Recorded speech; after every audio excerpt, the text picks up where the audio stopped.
کوئی دوسری عورت, ایک مرد جو ہے ایک سے زیادہ عورتوں کو اپنے نکاح میں لے لے جو ذمہ دار اور سمجھدار مرد ہیں, پھر وہ برابری بھی کرے, حقوق بھی کرے. بہت سے لوگ کہتے ہیں مرد ذمہ دار نہیں ہے, تو بھائی کیا سارے غیر ذمہ دار ہیں؟ کچھ تو ہوں گے نا جو ذمہ دار ہوں گے. تو یہ جیسے لڑکی والے پہلی شادی کے لیے لڑکے کو پرکھتے ہیں کہ یہ ذمہ دار ہے یا نہیں ہے, تو ایسے ہی دوسری شادی کے لیے بھی وہ پرکھ سکتے ہیں کہ یہ ذمہ داری نبھائے گا یا نہیں نبھائے گا. اور جیسے پہلی شادی میں سلیکشن میں غلطی ہو سکتی ہے, ایسے ہی دوسری میں بھی غلطی ہو سکتی ہے, لیکن اس غلطی کے ڈر سے یہ نہیں کیا جاتا کہ نکاح ہی ختم کر دیا جائے. بعض دفعہ ایسے ہوتا ہے کہ نکاح کا پیغام آیا, آپ نے خوب اچھی طرح چھان پھٹک کے دیکھا بھائی یہ بڑا ذمہ دار ہے, لیکن بعد میں کیا نکلتا ہے وہ نالائق. تو اب یہ تھوڑی کہا جاتا ہے کہ یہ نکاح کرنا ہی نہیں چاہیے, بھائی اتفاق سے غلطی ہو گئی تو اب دوبارہ تلاش کرنے کی کوشش کرتے ہیں. ایسے ہی یہ بھی ہوتا ہے کہ بعض دفعہ ایسے ہوتا ہے کہ دوسری کے لیے کسی مرد نے نکاح کا پیغام بھیجا, آپ سمجھے کہ ذمہ دار ہے, لیکن بعد میں کیا نکلا غیر ذمہ دار. تو اب اس کا یہ مطلب نہیں ہے کہ سبھی پہ فتویٰ لگا دیا جائے.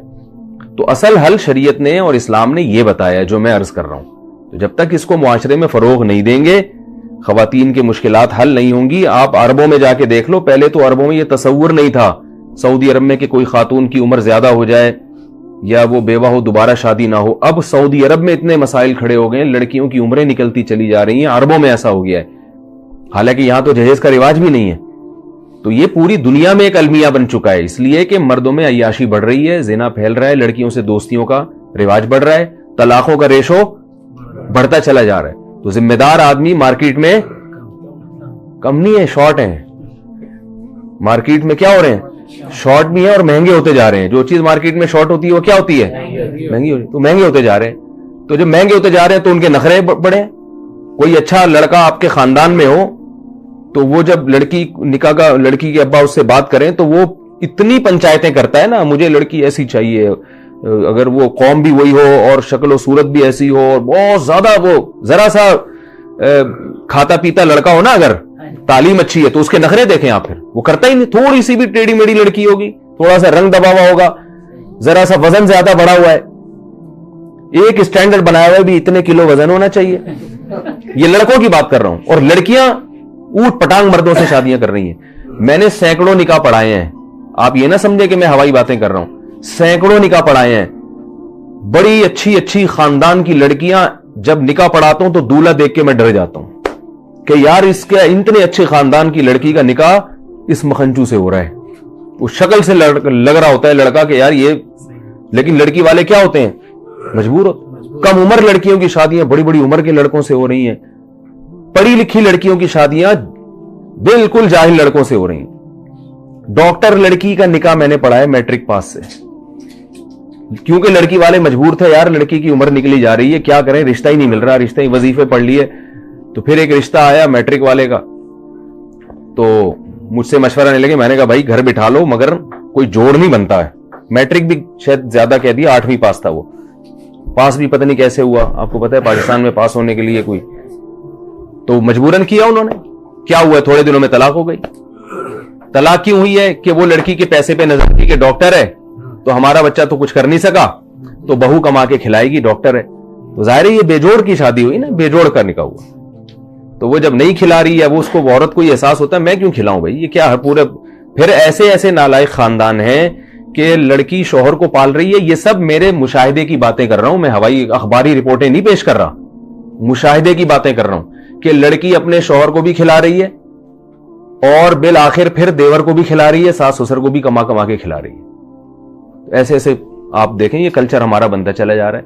تو اس لیے جو گراؤنڈ ریئلٹی ہے نا, اس سے آپ آنکھیں بند کریں گے تو آپ, جیسے وہ کبوتر جو ہے نا بلی کو دیکھ کے آنکھیں بند کر لیتا ہے, وہ یہ سمجھتا ہے کہ جیسے مجھے بلی نظر نہیں آ رہی, اب بلی کو بھی میں نظر نہیں آ رہا ہوں گا. تو یہ کبوتر کی بھول ہے بھائی, آپ کی آنکھیں بند کرنے سے دنیا اندھیری نہیں ہو جاتی, باقی سب ویسے ہی ہوتا ہے جیسا ہو رہا ہے.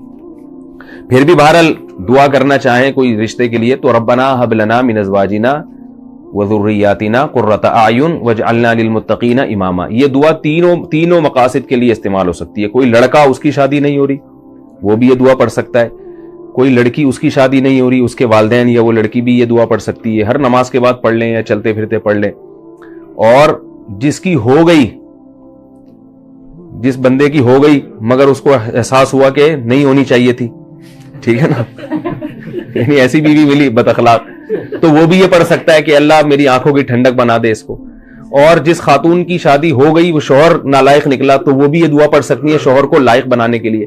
پھر نکاح ہو گیا اولاد نہیں ہو رہی اس کے لیے بھی یہ دعا ہے, اور اولاد ہو گئی مگر نالائق اولاد ہے تو اس کے لیے بھی یہ دعا ہے. بڑی زبردست دعا ہے, یہ یاد کر لیں. سورہ فرقان کے آخری رکوع میں ہے ربنا, ابھی نہ دہرائیں میں صرف ترجمہ بتاتا ہوں, ربنا حب لنا من ازواجنا, اے اللہ ہمیں ہمارے ازواج کی طرف سے. ازواج کا جو لفظ ہے یہ بیوی کے لیے بھی استعمال ہوتا ہے اور شوہر کے لیے بھی استعمال ہوتا ہے. یعنی عورت ازواج کہے گی تو شوہر کے لیے استعمال ہوگا, اور شوہر کہے گی یہ دعا مانگے گا تو کس کے لیے؟ تو اے اللہ تو ہمیں ہماری ازواج کی طرف سے قرۃ اعین, آنکھوں کی ٹھنڈک عطا فرما, اور ذریت یعنی اولاد کی طرف سے بھی. تو آنکھوں کی ٹھنڈک جبھی ہوگی نا جب بیوی ہوگی, تو یہ کنواروں کے لیے بھی ہے. اور شوہر آنکھوں کی ٹھنڈک جب بنے گا جب عورت کا شوہر ہوگا, تو یہ یعنی شوہر کی ملنے کے لیے بھی اچھی دعا ہے.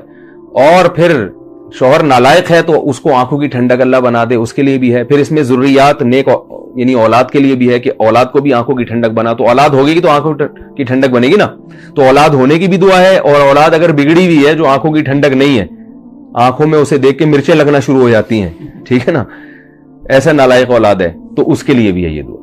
تو اس لیے یہ سورہ فرقان کی دعا ہے, آخری رکوع میں ہے ربنا حب لنا من ازواجنا وذریاتنا قرۃ اعین واجعلنا للمتقین اماما. اور اس میں کیا ہے, اے اللہ ہمیں متقین کا امام بنا دے. اس کا کیا مطلب, ہمارے ماتحت جتنے ہوں سب نیک پرہیزگار ہوں, کیونکہ ہر ایک کے ماتحت کوئی نہ کوئی ہوتا ہے. تو ماں باپ کے ماتحت کیا ہوتی ہے, اولاد ہوتی ہے. تو اللہ ہمیں پرہیزگاروں کا امام بنا, یعنی ہماری اولاد کو کیا بنا دے, نیک بنا دے. شوہر کہہ رہے میری زوجہ کو کیا بنا دے, نیک بنا دے. تو یہ ساری اس بڑی جامع دعا ہے, اس لیے اس دعا کو مانگنا چاہیے.